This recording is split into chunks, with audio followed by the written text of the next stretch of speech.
How do you make a miniature little free library? What books will you fill it with? And what about the book I burned? Little free libraries. You know the ones. The cute little cabinets people place in their yards. Give a book. Take a book. Dodge a sprinkler. Build community and knowledge at the same time. For years, I wanted my own little cubbyhole of compositions. Let's build a tiny one. Books are the second most important part of a library. The first most important is weird carpet. Since our library doesn't have a floor, we'll start with the books. A great library has something in it to offend everyone. The theme is banned and challenged books, controversial classics that have helped shape generations. So, how big do we make them? Hardcover books come in 3 popular sizes. But we need Beatles size, which in millimeters looks like this. Let's kick off our micro-publishing house with some pages. My initial typeface theory was simple. The smaller, the better. On screen, even the smallest point sizes looked pretty good. But then I ran a test print. It didn't go like I thought. The smallest typefaces actually looked the worst. But why? Turns out, my printer couldn't make letters that small, so it made ink blobs, just a bunch of solid dots and squares. You could almost read the largest type sizes, but the pages looked a bit cartoon for the scale. The sweet spot? 1.5 point. I used black text and thought nothing of it. After all, type is typically black. But then I recalled reading something. Brown or gray paint is a more convincing stand-in for miniatures. These muted hues offer a more in-scale illusion of black. Could a saturation scale back also improve petite publishing? Turns out, yes. I swapped black for a medium gray, and just like that, the tiny type became 27% more convincing. Covers for Orwell's Animal Farm are often black, white, and red, and most have farm animal depictions. James Joyce's Ulysses often looks blue and water-like. Giving each cover special design attention had the welcome side effect of an overall cobbled-together feel, perfect for a gently used collection. There are many methods for making mini books. The accordion fold method is the classic we're going with today. All my life, I folded paper accordions like this, in sad, flip and fold zigzags. Today, I learned there is an easier way. The best accordion folding video I found is this one by Helen. But it's for blank paper. What if the paper already has printed pages, such as, say, teeny tiny pages that need to be folded at precisely marked intervals?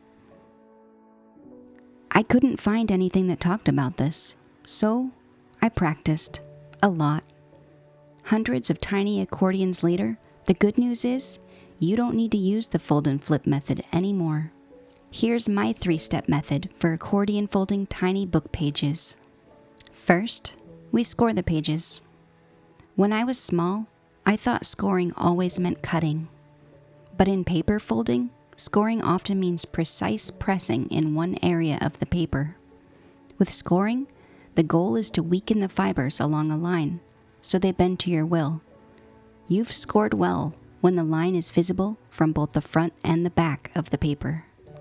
If your scoring tool is too sharp, it could slash the paper. If it's toothy, it could snag the fibers. The back of this scalpel is just right for my tastes. A scoring board can also speed things up a bit. 2 scoring hacks. First, You don't need to score every page.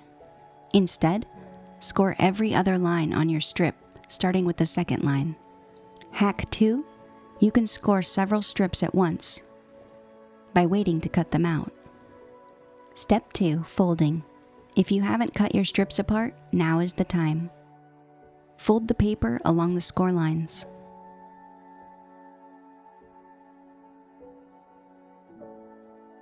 Use all mountain folds, just some paper peaks pointed toward the sky. Soon, you'll have something resembling a sad, empty stop sign. It's time to add some zags to our zigs. Take one folded edge and bring it over to the nearest other fold. Pinch the 2 folded edges in one hand. Use your other hand to grab the rounded center of the 2 folds from the back. Pull out evenly to form the middle page crease. Keep going until all pages can fold into a stack. There is a hidden 4th step. This secret step is part of every miniature you will ever make. It's called fuss. Refold as needed, or cut away what isn't working. Be sure to brand the back so you know which side the glue goes. Clamp your bundle marked side out. Butter up the spine with some glue. Let the bundles socialize while they dry.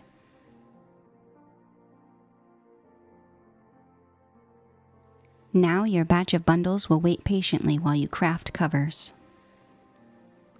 Cut out the covers. Also, snip the little lines around the spine area. We'll need a library card for this next step. Use a card to help crease all the way around the covers and both sides of the spine. No scoring needed.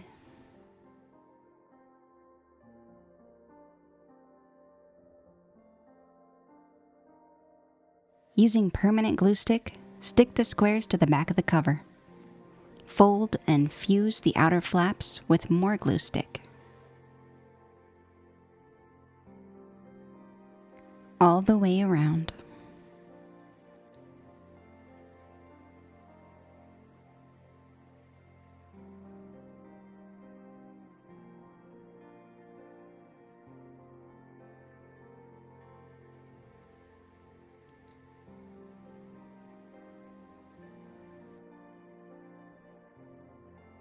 Banish any paper edge holdouts with permanent ink or paint. The layers will give you a pretty hard cover, but we can make it hardier by coating it with a collage medium like a decoupage mat. Stack your page bundles and test the width inside the cover before gluing. Cut off whole pages as needed. No one will know. Once you have the height you need, use glue stick to connect the page bundles.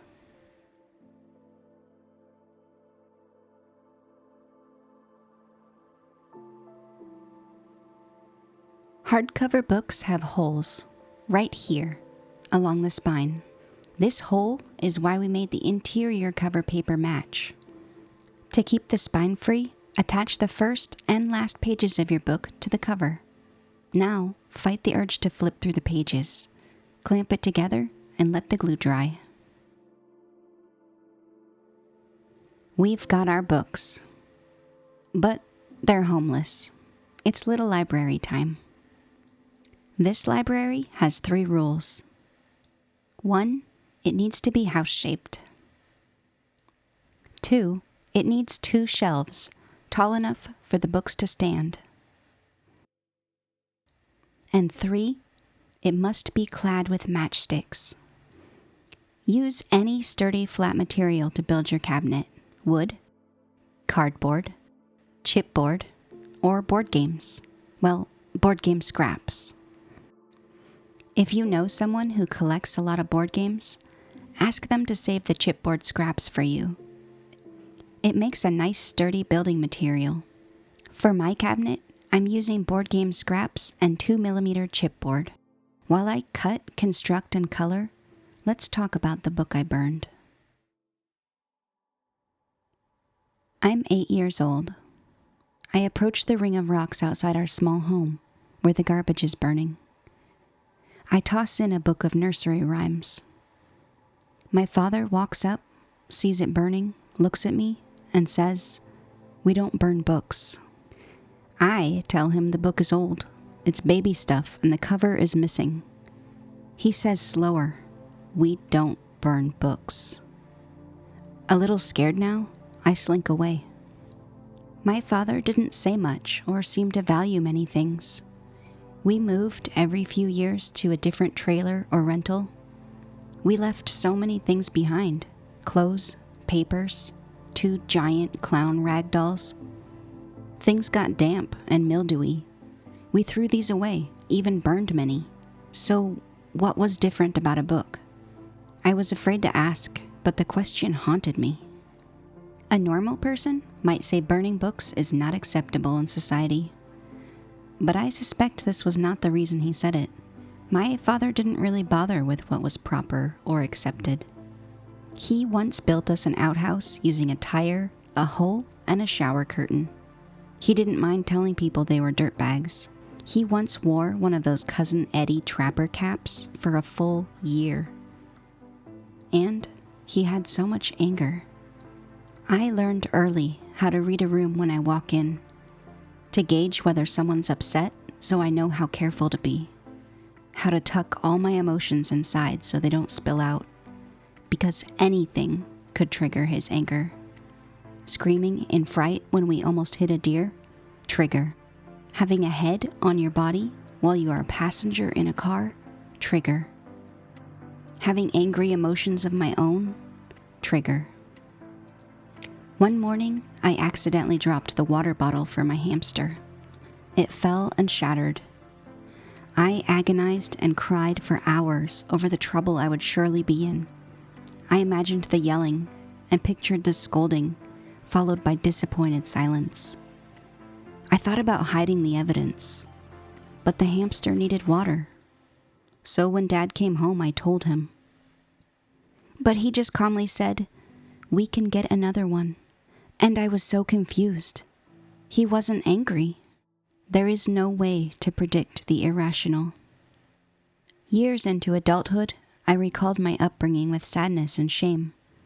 I would hear a story about someone's great dad and how close they were, going on ski trips together and telling jokes, and I would mourn the connections I never had with my own father.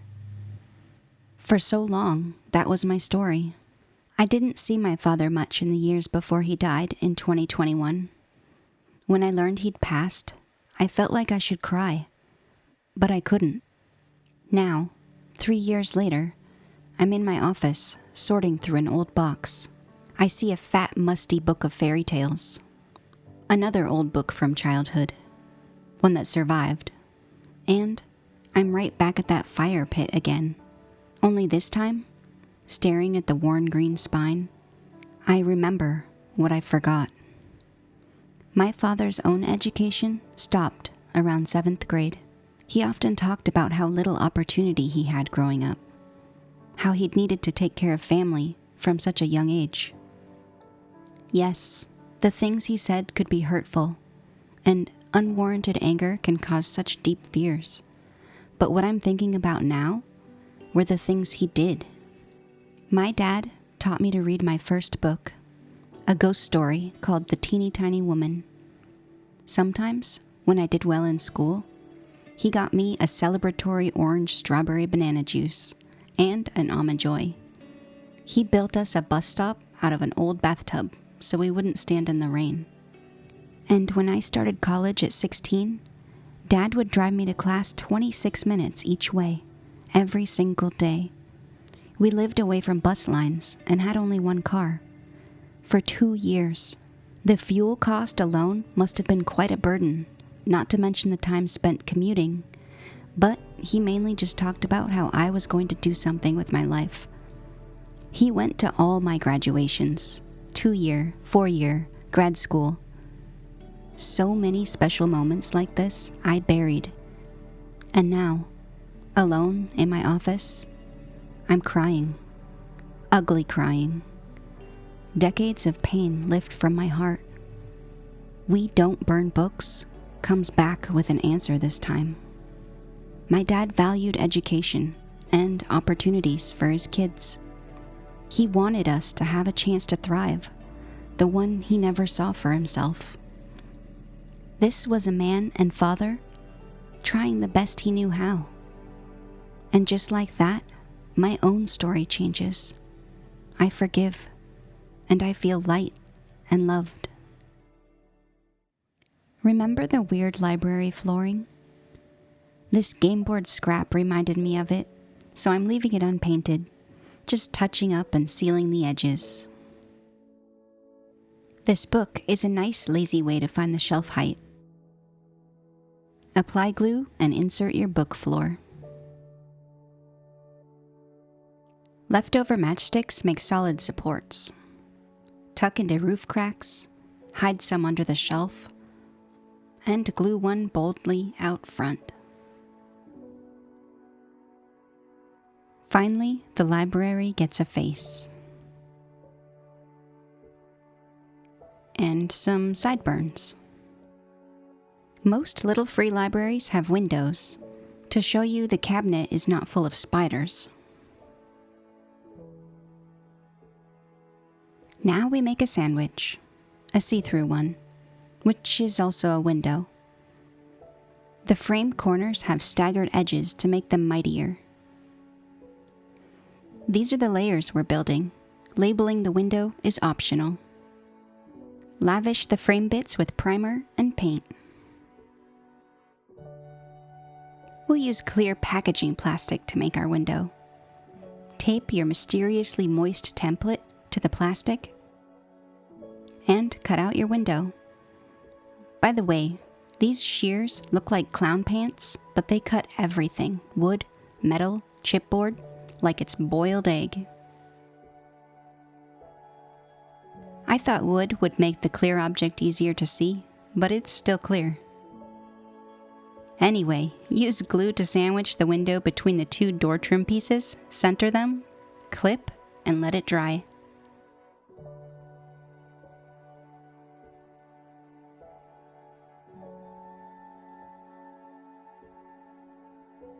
Before we build more sandwich, we need room for this toothpick.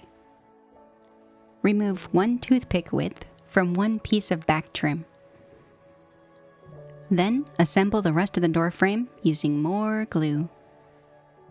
It feels strange using a toothpick to apply glue for a toothpick. Add the toothpick.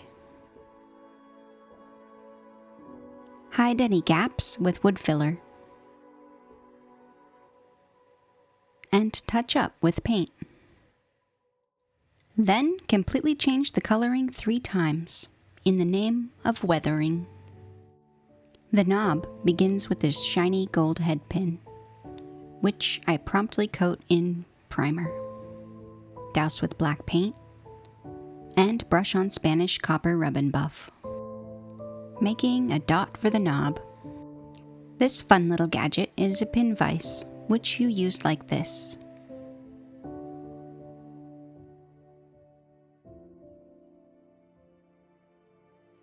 Check how much knob you need and give it a trim. Add a little strong glue and push it in place. Now we get to the choppers.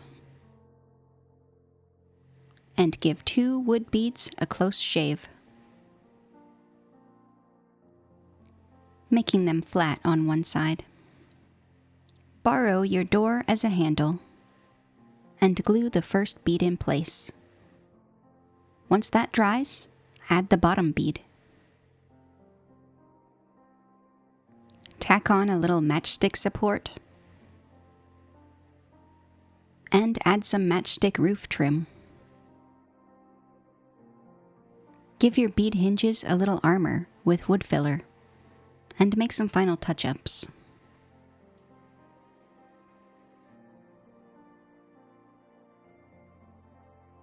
This little wood post is from a Dollar Tree woodworking kit. 2 inches is all we need.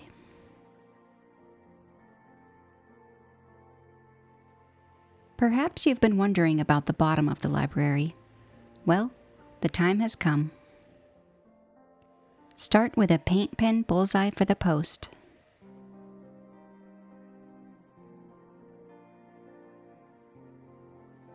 Slather on some glue and spread it around.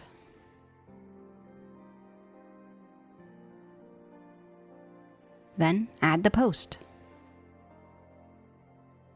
Secure it with all the matchsticks you definitely already counted and cut to size.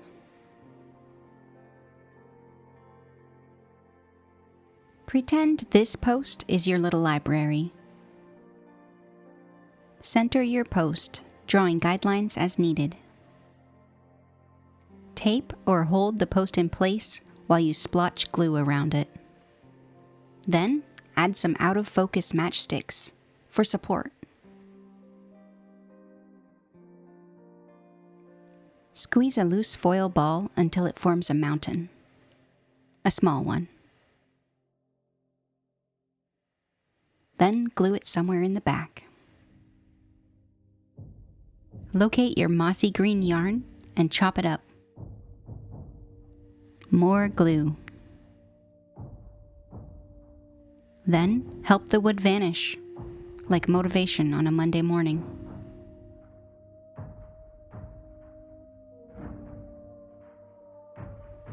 Spread some wood filler to make your mountain into a dirt mound.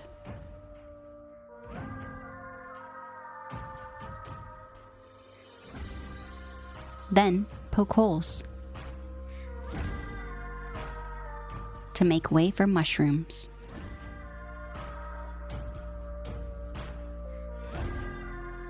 Add strudels of glue where moss could spawn, which is anywhere, especially bald spots. Heap on generous dollops of moss flocking. These are tiny plants I rooted with a pair of tin snips to make them more mini. They originally looked like this. We'll add 5 of them.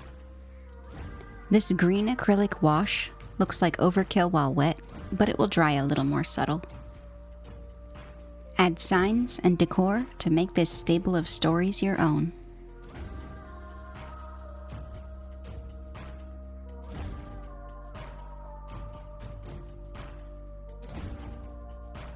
One last step.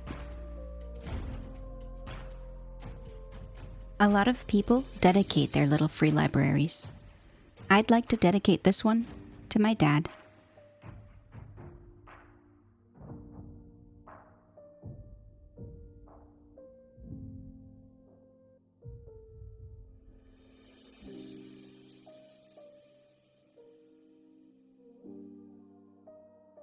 For a slightly haunted little library, add a face printed on transparency or vellum. I recently discovered that even after death, your relationship with someone can still change. Similarly, when you pick up an old book you've read before, it can hit differently the second or third read. A new conversation with an old friend.